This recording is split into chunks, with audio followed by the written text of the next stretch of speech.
I'm on the San Francisco Board of Education. I was elected in Yeah, 2016. I know. I saw that. Yeah, and before that, I was, or during that, I was running a coding organization where we taught coding after school Hmm. summer.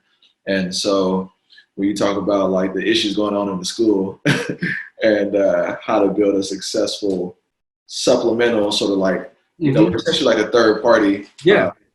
offering that schools didn't have the capacity to do on their own, like Yeah.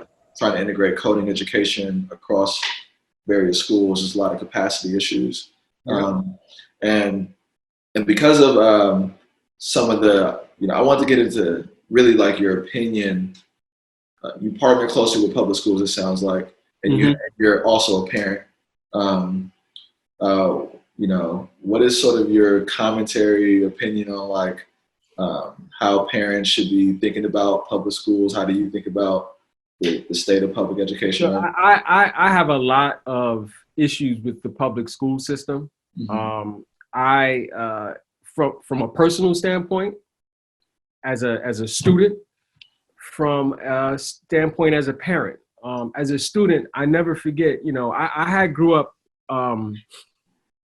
with some trauma issues growing up in my community, and I was an only child.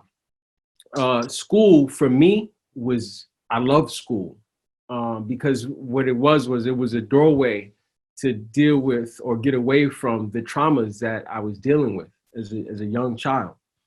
So I really, like, I was one of those kids, man. Like, I might have cut up in school, but I was happy to be there, right? Mm-hmm. So from a young age, I realized how powerful a school is in that regard. You have kids who, we look at kids and we forget they're just little people. You don't know what they're dealing with. They can be dealing with some of the most mature scenarios, adult-like scenarios that you have no idea. Then you put them in this rigid system. For me, I went to an underfunded school district. I don't know if you're aware. I went to John M. Coleman Junior High School, which is called 271, but it was a district which in the 70s, the parents had took over because of racism and other things. They had took over the school system.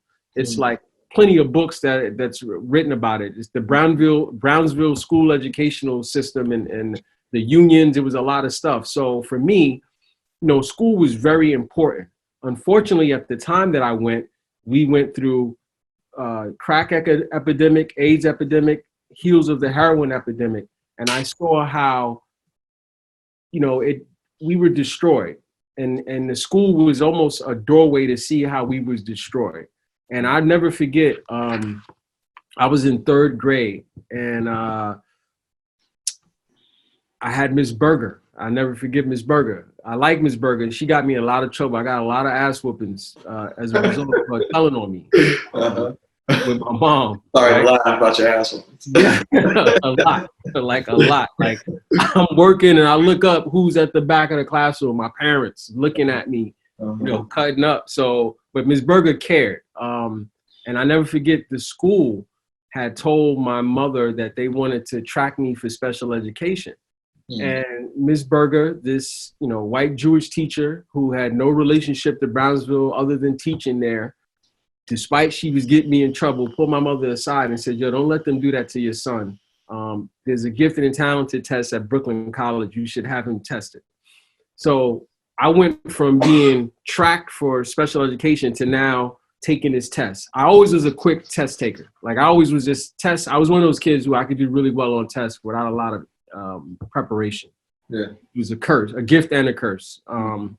And I did really well. And then all of a sudden they wanted to skip me from 4th to 6th and from 6th to 8th. So I went from being track special education in a matter of months to gifted and talented. Yeah. Even as a young kid, I realized, yo, this is not right. Because you know what? I was hanging out with the bad kids who was in special education, who y'all was calling them bad, but these guys are smarter than everybody. Like, they know the schoolwork. They found it to be boring. They didn't care about it. They knew when the teacher was lying to them. They didn't trust the system, and the street and other things was more attractive to them. Mhm. So from a very early experience, I saw that something is wrong with this educational system for young people of color.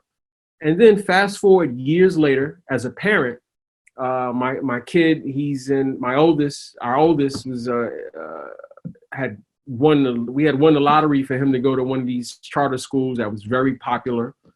Because what was happening in New York, you know, with gentrification, everybody didn't have the St. Anne's and the Berkeleys and all these high end schools. They didn't have the capacity to